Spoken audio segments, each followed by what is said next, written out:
ഇന്നത്തെ വീഡിയോയിലേക്ക് എല്ലാവർക്കും സ്വാഗതം. ഇനി നമുക്ക് വീഡിയോയിലോട്ട് പോവാം. മുടി അടർത്തിയായിട്ട് ആരോഗ്യമായിട്ട് വളരാനും കൊഴിയാതിരിക്കാനും താരൻ മാറാനും നര വരാതെ ഇരിക്കാനും നല്ല ഷൈനിങ് കൊടുക്കാനുള്ള ഒരു ഓയിലാണ് ചെയ്യാൻ പോണത്. അതിലേക്ക് വേണ്ടി ഞാനിതാ കുറച്ച് കയ്യൊന്ന് എടുത്തിട്ടുണ്ട്, കറിവേപ്പില എടുത്തിട്ടുണ്ട്, പൂവൻകുറുന്ന്, ചെമ്പരത്തി, തുളസിയില, മൈലാഞ്ചി, പിന്നെ അതിൻ്റെ കൂടി തന്നെ കറ്റാർ വാഴയുണ്ട്, പിന്നെ നെല്ലിക്ക, സവാള, ഒരു സവാളയാണ് എടുത്തിട്ടുള്ളത്, പിന്നെ റോസ്മേരിയും ഉലുവയും കരിഞ്ജീരകവും ഗ്രാമ്പുമാണ്. കറ്റാർ വാഴ കട്ട് ചെയ്തതിന് ശേഷം 1 മണിക്കൂർ വച്ചിരിക്കും. അതിലൊരു മഞ്ഞ ദ്രാവകം പോലത്തെ ഉണ്ട്. അത് പോയതിന് ശേഷം മാത്രമേ നമുക്കിതിനെ കഴി വൃത്തിയാക്കി 2 സൈഡും കളഞ്ഞതിന് ശേഷം നമ്മൾ കട്ട് ചെയ്തെടുക്കാവൂ. ഇതിനെ ഒന്ന് നമുക്ക് മിക്സി ജാറിലിട്ട് അരച്ചെടുക്കാം. ഇതിലേക്ക് ഞാൻ ആദ്യം പൂവൻകുറുന്നും കയ്യോന്നിയും കറിവേപ്പിലയും കൂടിയിട്ട് നല്ലതായിട്ടൊന്ന് അരച്ചെടുക്കണം. അതിന് ശേഷമാണ് നമ്മൾ ബാക്കിയുള്ള ചെമ്പരത്തി, മൈലാഞ്ചി, തുളസിയില, നെല്ലിക്ക കട്ട് ചെയ്തിട്ടാണ് എടുക്കുന്നത്. പിന്നെ നെല്ലിക്കയുടെ കുരുവും കളയാൻ പാടില്ല.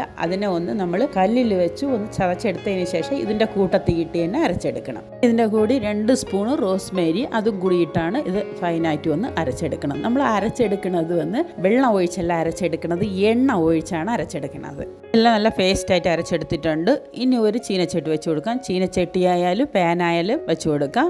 ഞാനൊരു പാനാണ് വെച്ച് കൊടുത്തിട്ടുള്ളത്. ഇനി ഇതിലേക്ക് നമുക്ക് ബാക്കിയുള്ള എണ്ണയും കൂടി എല്ലാം ഒഴിച്ചു കൊടുത്ത് എല്ലാം കൂടി ഒന്ന് മിക്സ് ചെയ്തെടുക്കാം. നിങ്ങൾക്ക് എത്ര എണ്ണയാണോ ആവശ്യമുള്ളത് അത് കണക്കാക്കി ഒഴിച്ചാൽ മാത്രം മതി. ഇത് നമ്മൾ വച്ചിരിക്കേണ്ട ആവശ്യമൊന്നുമില്ല. എണ്ണ ഒഴിച്ച് നമ്മൾ അരച്ചെടുത്തതുകൊണ്ട്. അല്ലാന്നുണ്ടെങ്കിൽ നമ്മളിത് 1 മണിക്കൂർ വച്ചതിന് ശേഷം നമ്മൾ കാച്ചിയെടുക്കേണ്ടതാണ്. ഇനി നമുക്ക് സ്റ്റൗ കത്തിച്ചതിന് ശേഷം നമുക്കിതിനെ ഒന്ന് കാച്ചിയെടുക്കാം. ഇതിന് ഇവിടെ ഇരുന്ന് ചൂടാവിട്ട് ഒന്ന് ഇളക്കി കൊടുത്തോണ്ടിരുന്നാൽ മതി. ഇത് 1 ടേബിൾ സ്പൂണ് കരിഞ്ജീരകവും 2 സ്പൂണ് ഉലുവയും കൂടിയാണ്.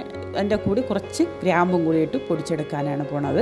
ഇതിൻ്റെ വെള്ളം എല്ലാം വറ്റണം. വറ്റിയതിന് ശേഷം മാത്രമേ എണ്ണ ചൂടായി കിട്ടുകയുള്ളൂ.